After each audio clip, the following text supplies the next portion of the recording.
আসসালামু আলাইকুম। Blog with নাজুর চ্যানেলের পক্ষ থেকে সবাইকে স্বাগতম। আশা করি যে যেখানতে আমার এই ভিডিওটি দেখছেন সবাই ভালো আছেন। আমিও আলহামদুলিল্লাহ ভালো আছি।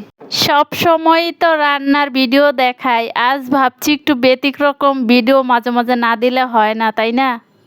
কালকে রাত্রেই কিছু বাজার নিয়ে আসা হয়েছে, সময়ের কারণে বাজারগুলা গুছাই না যেহেতু ভিডিও করব। আর এদিকে হচ্ছে পানির একটা কিট নিয়ে আসছে, যেহেতু পানির কিটটাও শেষ। পানির অপর নাম জীবন, এটা তো আমরা সবাই জানি। সুস্থ থাকার জন্য পানির কোনো বিকল্প নাই। আর পানিটা যদি হয় বিশুদ্ধ তাহলে তো উপকারের কথা শেষ করা যাবেই না। আমার মনে হয় এই পিউরেটের ফিল্টারটা আমরা সবাই চিনি, নতুন কিছু না। আর এই ফিল্টার দিয়ে যে পানি ওয়াশ করে কিটের মাধ্যমে, এটাও আমরা সবাই জানি।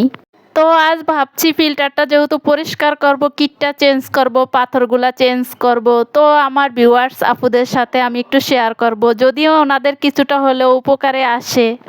একটা সময় আমিও জানতাম না আসলে এই কিট পাথর এগুলা কিভাবে চেঞ্জ করে, খোলে ওয়াশ করে কিভাবে। তো আমি যখন আনছি তখন আমার কাছে আনইজি লাগছে প্রথম তা এখন আমি পুরাই শিখে গেছি। আমি যখন ফিল্টারটা বাসায় নিয়ে আসছি তখন কোম্পানির লোক এসে আমাকে দেখিয়ে দিছে যে এভাবে সেট করবেন, এভাবে পরিষ্কার করবেন।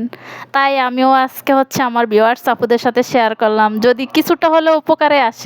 মানুষ পারে না এমন কোনো কাজ নেই, চেষ্টা করলে সবই পারে। আমি যেহেতু পারি, আপনারা অবশ্যই পারবেন। আর বাসা বাড়িতে বিশেষ করে আপুরাই এই কাজগুলা করে। আমি অনেক ভিডিওতে, অনেক বোনদের ভিডিওতে, অনেক ভাবিদেরকে দেখছি। তো আমি এক এক করে পাথরগুলা খুলে কিটটা আবার যেভাবে খুলছি সেভাবেই পাথরগুলা কিটটা চেঞ্জ করে প্রত্যেকটা চেম্বার এক এক করে সেট করে দিচ্ছি। এই পিউরেটের ফিল্টারটা 3000 লিটার পানি ওয়াশ করা যায়, আবার 1500 লিটার পানিও ওয়াশ করা যায়। তো আমি এখন বর্তমানে যেই কিটটা লাগাইছি এটাতে 1500 লিটার পানি ওয়াশ হবে অবশ্য। প্রত্যেকটা নাট ভালো করে লাগিয়ে 3 নাম্বার চেম্বারটা এবার আমি সেট করে নিচ্ছি। অনেক সময় হয় কি, ফিল্টারের সেটটা যদি ভালো করে সেটিং না করতে পারি তাহলে হয় কি পানি দিলে পানি ছেড়ে দেয়। তো এখন আমি দেখলাম যে যে জায়গায় কিটটা লাগাবো সে জায়গায় কোনো পানি আছে কিনা, না পানি নেই, শুকনো। তো এখন কিটটা লাগিয়ে দিলাম।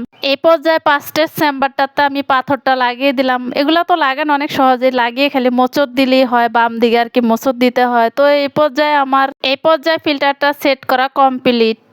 তো আমি আগেই পাথরগুলা যেহেতু ধুয়ে রেডি করে রাখছি, তারপরও হচ্ছে যে পানিটা ওয়াশ করব সেটা আগে ফেলে দিব, তারপরে পানি খাবো।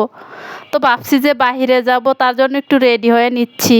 গ্রাম থেকে আসার পরে এ পর্যন্ত বাহিরে বের হওয়া হয় না, তাই আজ ভাবলাম বাসার পাশেই যেহেতু মেলা বসছে, একটু মেলা থেকে ঘুরে আসি।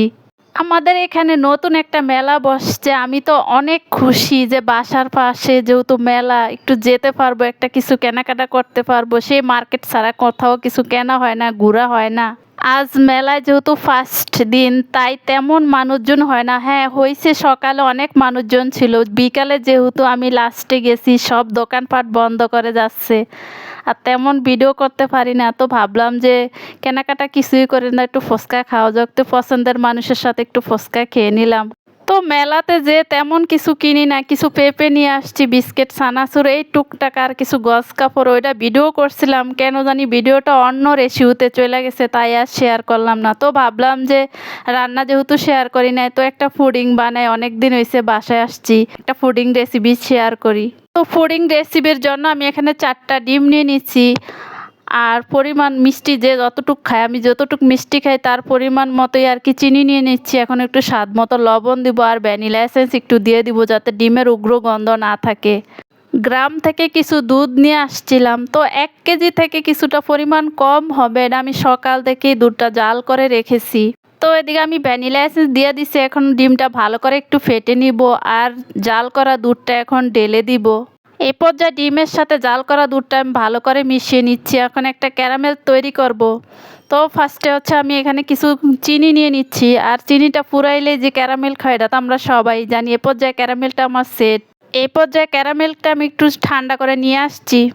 এই পর্যায়ে ফেটিয়ে রাখা দুধ আর ডিম ক্যারামেলটার উপর সেঁকে নিচ্ছি যাতে লাম্পস না থাকে। আর অন্যদিকে আমি ফুটানোর জন্য একটা পানি বসিয়ে দিচ্ছি যাতে পুডিংটা আমি ভালো করে ওই জায়গায় বসিয়ে দিতে পারি। তো এই পর্যায়ে পুডিংটা বসিয়ে দিলাম।